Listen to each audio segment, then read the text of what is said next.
Welcome to The Explainer. Today, we are diving into a really powerful story from the Quran. And what's so fascinating is that it's less about prophecy and, well, more about policy. It's the story of a great ruler on a divinely guided mission to the very ends of the earth, a journey that actually creates a moral map for just leadership. And it all kicks off with this simple but really momentous phrase.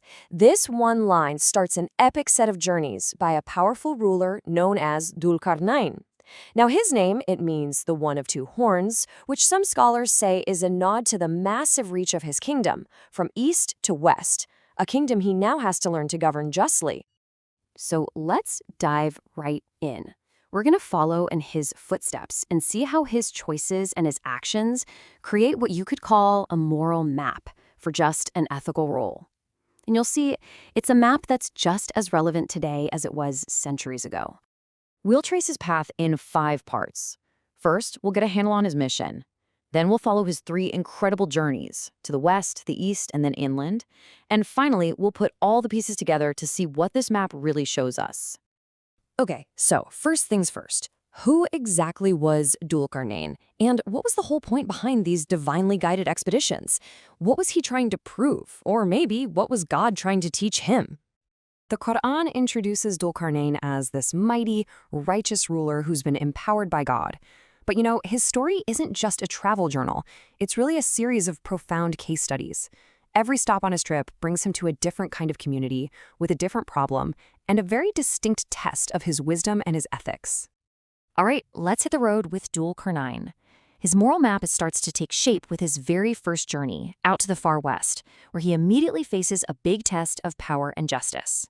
So he travels as far west as he can possibly go, to a place that feels like the very edge of the world. And from where he's standing, on this distant coast, it literally looks like the sun itself is sinking into a murky spring. And right there, in this dramatic, almost mythical setting, he finds a community.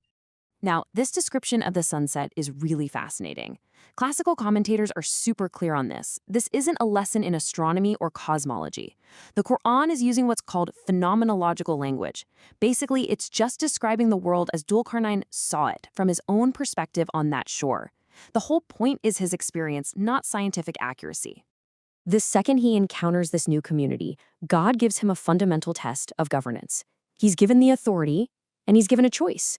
How are you going to rule these people? Is it going to be with punishment, or is it going to be with goodness? And his policy? It is a masterclass in balanced justice. He doesn't just pick one or the other. He creates a whole system.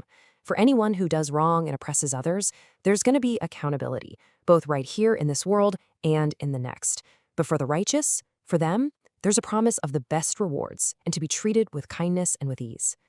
So with that first principle of his moral map established, balanced justice, Dhul-Qarnayn sets out once again. The road is long, and there are definitely more lessons to be learned. Now, Dhul-Qarnayn travels to the complete opposite end of his known world, all the way to the Far East. And the challenge here, it's not about individual crime. It's something much, much bigger. Something that's going to need a totally different kind of response. Out at the eastern edge of the world, he finds a group of people who are living completely exposed to the elements. They have no shelter, no roofs, nothing at all to shield them from the rising sun. You can just picture it, right? It points to a state of real vulnerability, a lack of basic infrastructure. So the test this time is completely different. It's not about crime and punishment anymore.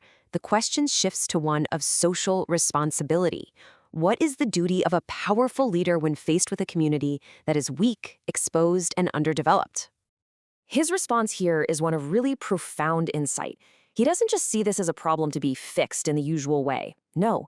Instead, he recognizes that their situation is part of God's bigger plan. He gets that all worldly conditions, wealth, poverty, strength, weakness, they're all temporary.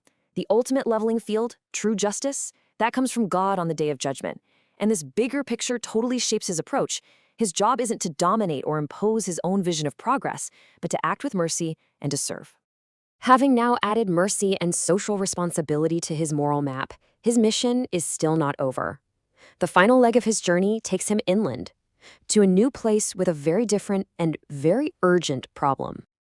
Okay, now for the third and final stop on this journey. This one isn't at the edge of the world, but it's nestled between two huge mountains.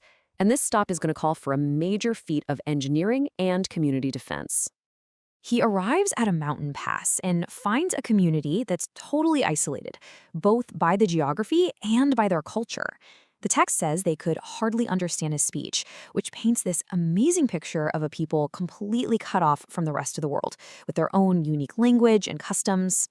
But even with the communication gap, their need is crystal clear. They are being terrorized by these tribes they call Yajuj and Majuj. You might know them as Gog and Magog. And they're causing chaos and destruction. They see Dhul-Qarnayn's power and they make a direct appeal. They actually offer to pay him to build a massive barrier, a huge defensive wall that will protect them from these violent attacks. So after all this traveling, after all these tests, what does this moral map actually look like? When we put all three of these epic journeys together, what is the complete picture of leadership that we see? This is where it all comes together beautifully. The three journeys chart out a complete model for just governance. In the West, he dealt with individual bad actors by establishing balanced justice. In the East, he faced society-wide vulnerability with mercy and a bigger perspective. And then, at the Inland Pass, he met an external threat by using his power for public protection and security. It's like a three-pronged approach to leadership: justice, mercy, and protection. And when we zoom out, the takeaways are just so powerful and universal. True leadership isn't just about justice, it's about balancing that justice with mercy. It's about using strength not to conquer, but to serve and protect the vulnerable. It means listening to the specific needs of a people and responding to them, not just using some one-size-fits-all solution. And above all, it's about recognizing that all authority is a trust, a responsibility that is ultimately accountable to a higher power. And that brings us to our final thought. This ancient story, with its moral map of justice, mercy, and protection, it really leaves us with a compelling question.